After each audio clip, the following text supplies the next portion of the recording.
السلام علیکم دوستو، جیسا کہ آپ جانتے ہیں کہ ہم سیریز شروع کر چکے ہیں اقوال زرعی کا انسائیکلوپیڈیا۔ اس پہ ہم مختلف لوگوں کی ویڈیوز بناتے ہیں اور ان کے اقوال آپ کے سامنے پیش کرتے ہیں۔ پچھلی ویڈیو میں ہم نے حضرت امام حسین اور حضرت امام حسن رضی اللہ تعالیٰ عنہ کے اقوال آپ کے سامنے پیش کیے تھے۔ اس ویڈیو میں ہم حضرت امام زین العابدین رضی اللہ تعالیٰ عنہ کے اقوال آپ کے سامنے پیش کرتے ہیں۔ حضرت امام زین العابدین رضی اللہ تعالیٰ عنہ نے فرمایا، رسول پاک صلی اللہ علیہ وسلم پر کثرت سے درود پڑھنا اہل سنت کی علامت ہے۔ جس نے تم سے پہلے کوئی علم حاصل کر لیا تو وہ اس معاملے میں تمہارا رہنما ہے، چاہے وہ عمر میں تم سے چھوٹا ہی کیوں نہ ہو۔ دنیا میں لوگوں کے سردار سخی ہیں، جبکہ آخرت میں دین والے اور علم و فضل والے ہوں گے، کیونکہ علماء کرام انبیاء کے وارث ہیں۔ عرض کیا گیا، لوگوں میں سب سے بڑے مرتبے والا کون ہے؟ فرمایا، جس کے نزدیک دنیا کی کوئی حیثیت نہ ہو۔ دنیا نیند یعنی غفلت کی جگہ، جبکہ آخرت بیداری کا مقام ہے، اور ہم ان کے درمیان خواب پریشان کی طرح ہیں۔ حضرت علی بن حسین یعنی امام زین العابدین رحمۃ اللہ علیہ سے زاہد یعنی دنیا سے بے رغبت شخص کی صفت کے بارے میں پوچھا گیا تو آپ نے فرمایا، جو زاد راہ کے بغیر منزل تک پہنچے، اپنی موت کے دن کی تیاری رکھے اور آخرت کے شوق میں اپنی زندگی سے اکتا جائے۔ غور و فکر ایک ایسا آئینہ ہے جو مومن کو اس کی اچھائیاں اور برائیاں دکھاتا ہے۔ مجھے اس اترانے والے متکبر شخص پر تعجب ہے جو کل تک صرف ناپاک پانی کا قطرہ تھا اور کچھ عرصہ بعد قبر میں سڑی ہوئی لاش بن جائے گا، اور مجھے ایسے شخص پر بھی بہت تعجب ہے جو اللہ پاک کے وجود کے بارے میں شک کرتا ہے، حالانکہ وہ اپنے پیدا کیے جانے کو دیکھ رہا ہے، جو پیدا کرنے والے کے وجود کی روشن دلیل ہے۔ اور مجھے ایسے شخص پر بھی حیرانی ہے جو قیامت کے دن دوبارہ زندہ کیے جانے کا انکار کرتا ہے، حالانکہ وہ پہلی مرتبہ پیدا کیے جانے کو دیکھ رہا ہے، کیونکہ جو رب پہلی مرتبہ پیدا کر سکتا ہے وہ دوبارہ بھی زندہ کر سکتا ہے۔ اور مجھے ایسے شخص پر بھی بڑا تعجب ہے جو فنا ہونے والی دنیا کے لیے تو کام کرتا ہے، لیکن ہمیشہ رہنے والے گھر یعنی آخرت کو چھوڑے رکھتا ہے۔ عقل مند پر لازم ہے کہ وہ ان کاموں سے عبرت حاصل کرے، اس سے پہلے کہ موت اس کے سر پر آ جائے۔ اسے چاہیے کہ اللہ پاک کو یاد رکھتے ہوئے حق کے راستے میں صبح و شام کوشش کرے، اور موت سے پہلے اس کی تیاری کر رکھے، کیونکہ وقت ہوا کی تیزی کی طرح گزر رہا ہے۔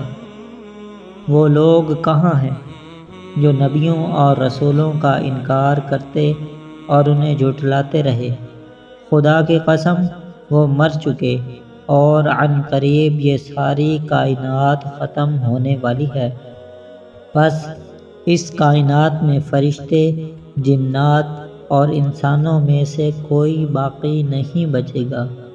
اعمال نامے لپیٹ دیے جائیں گے اور قیامت قائم ہوگی، اس میں ہر چھوٹا بڑا عمل ظاہر ہو جائے گا۔ ہائے افسوس، بدبختوں کی رسوائی اور آفرین نیک لوگوں کی سعادت مندی۔ اے ہمارے رب، ہم تجھ سے موت کی یاد، نیکیوں پر استقامت اور ظاہری و باطنی طور پر سیدھے راستے پر چلتے رہنے کا سوال کرتے ہیں۔ اے قوی یعنی طاقت والے، اے معین یعنی مدد فرمانے والے، ہم کمزوروں کی مدد فرما۔ بے شک بدن جب بیمار نہ ہو تو شریر ہو جاتا ہے، اور شریر بدن سے خیر کی توقع نہیں رہتی۔ بغیر علم کسی کے بارے میں بات نہ کی جائے۔ کوئی شخص کسی دوسرے کے بارے میں بھلائی کی کوئی ایسی بات نہ کہے جو اسے خود معلوم نہ ہو، کیونکہ پھر قریب ہے کہ وہ اس کے بارے میں برائی کی کوئی ایسی بات بھی کہہ دے گا جو اسے معلوم ہی نہ ہو۔ اور جب تم میں سے دو لوگ اللہ پاک کی نافرمانی پر دوستی اختیار کرتے ہیں تو وہ دونوں اللہ پاک کی نافرمانی پر ہی جدا ہوتے ہیں۔ امام زین العابدین نے ایک شخص سے دریافت کیا، کیا تم اپنے دینی بھائی کی جیب سے ہاتھ ڈال کر اس کی اجازت کے بغیر بھی اپنی مرضی سے کوئی چیز نکال سکتے ہو؟ اس نے جواب دیا، نہیں۔ تو آپ نے فرمایا، اگر ایسا ہے تو تم دونوں میں ابھی تک حقیقی بھائی چارہ نہیں۔